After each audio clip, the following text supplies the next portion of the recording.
Om Swastiastu, Assalamualaikum warahmatullahi wabarakatuh. Perkenalkan, nama saya Ibnu Maulana dengan NIM 19120111035, Prodi Pendidikan Bahasa dan Sastra Indonesia.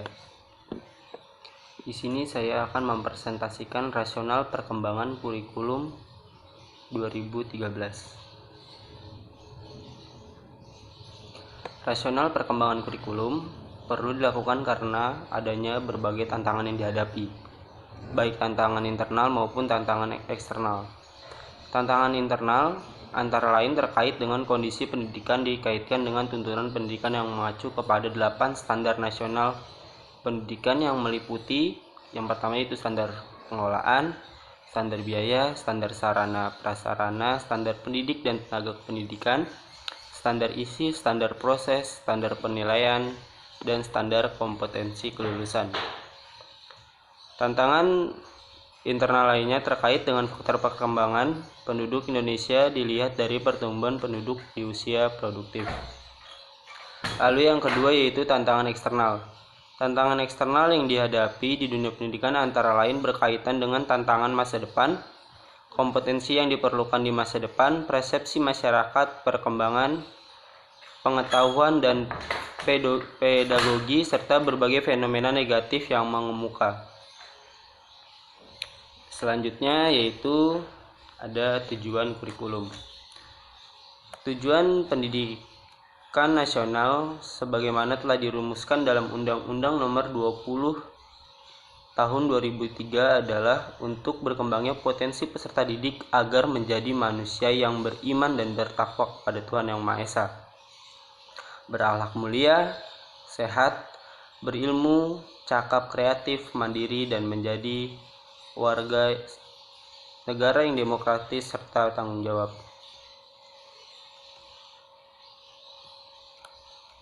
Dengan demikian, kurikulum 2013 sudah dirancang dengan tujuan untuk mempersiapkan insan Indonesia supaya memiliki kemampuan hidup sebagai pribadi warga negara yang beriman, produktif, kreatif, inovatif, dan afektif serta mampu berkontribusi pada kehidupan bermasyarakat, berbangsa, bernegara, dan peradaban dunia. Kurikulum adalah instrumen pendidikan untuk dapat membawa insan Indonesia memiliki kompetensi sikap, pengetahuan, dan keterampilan sehingga dapat menjadi pribadi dan warga negara yang produktif, kreatif, inovatif, dan afektif.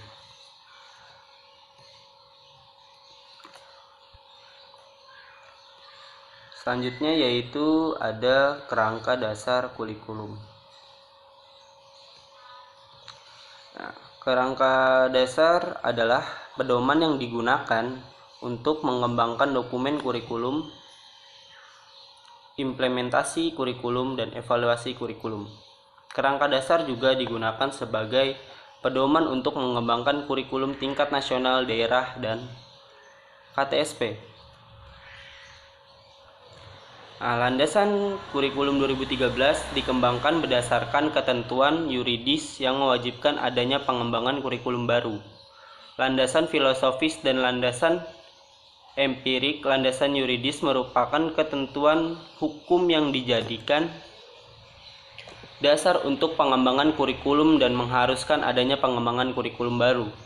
Landasan filosofis adalah landasan yang mengarahkan kurikulum kepada manusia apa yang dihasilkan oleh kurikulum. Landasan teoretik memberikan dasar-dasar teori pengembangan kurikulum sebagai dokumen dan proses. Landasan empiris adalah memberikan arahan berdasarkan pelaksanaan kurikulum yang sedang berlaku di lapangan. Selanjutnya ada 4 landasan, yaitu landasan yuridis kurikulum adalah Pancasila dan Undang-Undang Dasar 1945, Undang-Undang Nomor 20 Tahun 2003 tentang Sistem Pendidikan Nasional, Peraturan Pemerintah Nomor 19 Tahun 2005 tentang Standar Nasional Pendidikan, dan Pengaturan Materi Pendidikan Nasional 23 tahun 2006 tentang standar kompetensi kelulusan dan peraturan Menteri Pendidikan Nasional nomor 22 tahun 2006 tentang standarisasi. Selanjutnya itu ada landasan filosofis. Landasan filosofis secara singkat kurikulum adalah pengembangan kehidupan masa kini dan masa akan datang bangsa yang dikembangkan dari warisan nilai dan prestasi bangsa di masa lalu, serta kemudian diwariskan serta dikembangkan untuk kehidupan masa depan. Selanjutnya itu adalah landasan empiris sebagai negara bangsa yang besar dari segi geografis, suku bangsa, potensi, ekonomi, dan beragam kemajuan pembangunan dari satu daerah ke daerah lain. Sekecil apapun ancaman disintegrasi bangsa, kebutuhan individu dan masyarakat untuk memaju jati diri sebagai bagian dari bangsa Indonesia dan kebutuhan untuk berintegrasi sebagai satu identitas bangsa Indonesia. Yang terakhir yaitu landasan teoretik. Landasan teoretik kurikulum 2013 dikembangkan atas dasar teori pendidikan standar dan teori kurikulum berbasis kompetensi.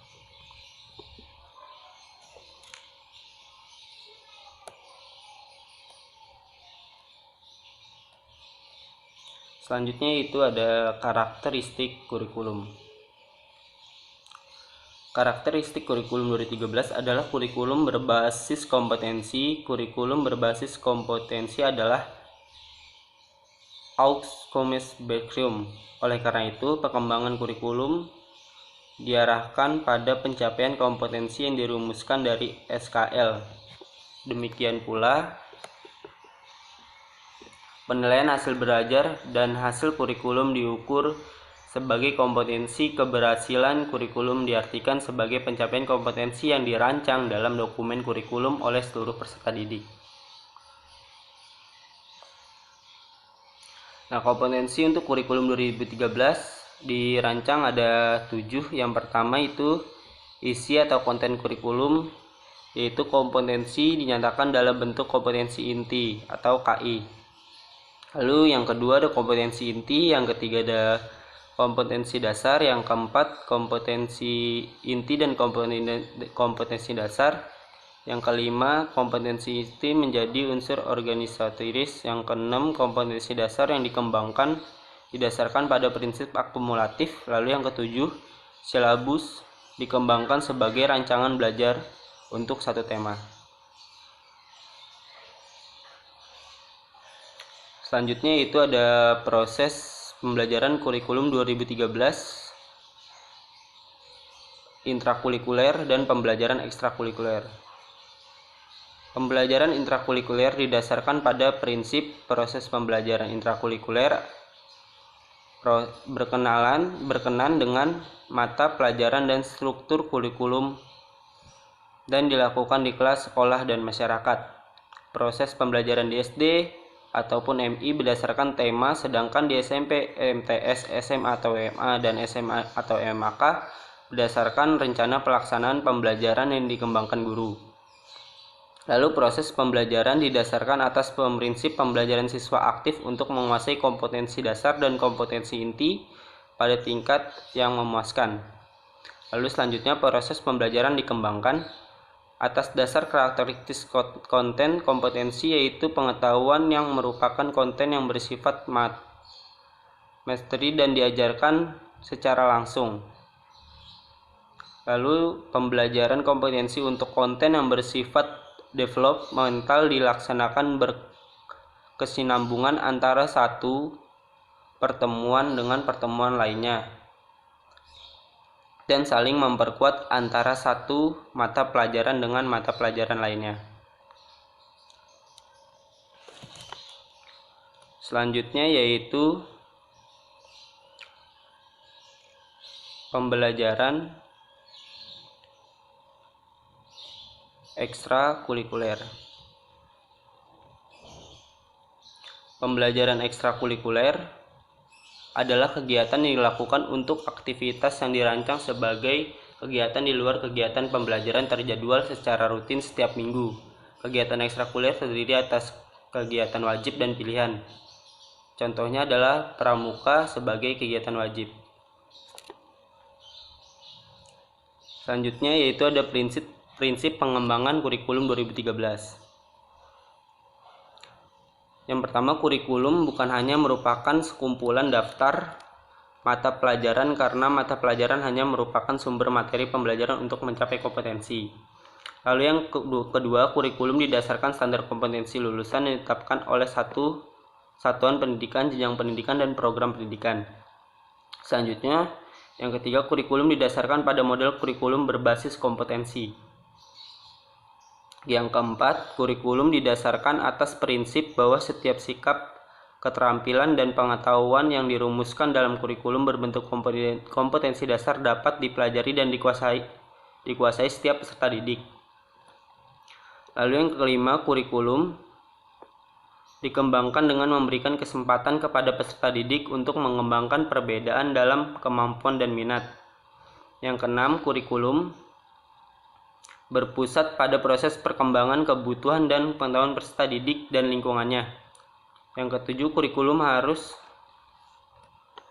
sanggup terhadap perkembangan ilmu pengetahuan, budaya, teknologi, dan seni.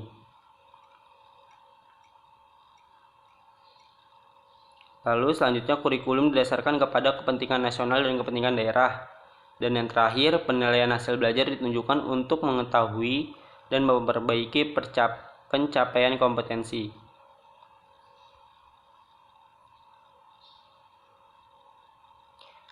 Selanjutnya itu implementasi dan evaluasi kurikulum. Perkembangan kurikulum 2013 pada Satuan Pendidikan Perkembangan Kurikulum 2013 dilakukan atas prinsip. Ada 4. Yang pertama, bahwa sekolah adalah satu kesatuan. Lalu yang kedua, guru di satu pendidikan adalah satu satuan pendidik mengembangkan kurikulum secara bersama-sama. Yang ketiga, pengembangan kurikulum di jenjang satuan pendidikan dipimpin langsung oleh kepala sekolah. Yang terakhir, yaitu yang keempat, pelaksanaan implementasi kurikulum di satuan pendidikan dievaluasi oleh kepala sekolah.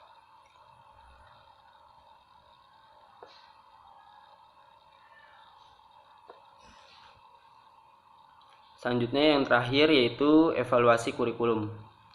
Evaluasi kurikulum dilaksanakan selama masa perkembangan ide, perkembangan desain, dan dokumen kurikulum, dan selama masa implementasi kurikulum. Evaluasi dalam menghasilkan penyempurnaan dalam kompetensi inti yang dijadikan dalam mengikat kompetensi dasar mata pelajaran.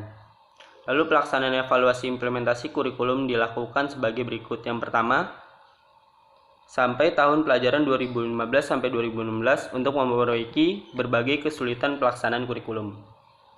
Yang kedua adalah sampai tahun pelajaran 2016 secara menyeluruh untuk menentukan efektivitas, kelayakan, kekuatan, dan kelemahan implementasi kurikulum. Dan yang terakhir, evaluasi terhadap pelaksanaan kurikulum atau dalam kurung implementasi kurikulum diselenggarakan sebagai tujuan untuk mengidentifikasi masalah pelaksanaan kurikulum dan membantu kepala sekolah dan guru menyelesaikan masalah tersebut. Evaluasi dilakukan pada setiap satuan pendidikan dan dilaksanakan pada satuan pendidikan di wilayah kabupaten atau kota secara rutin dan bergiliran. Hasil evaluasi dilakukan sebagai bahan untuk memperbaiki kelemahan kurikulum agar lebih efektif lagi di masa yang akan datang. Nah, sekian presentasi dari saya tentang rasional perkembangan kurikulum 2013. Terima kasih. Wassalamualaikum warahmatullahi wabarakatuh. Om Santi Santi Santi Om.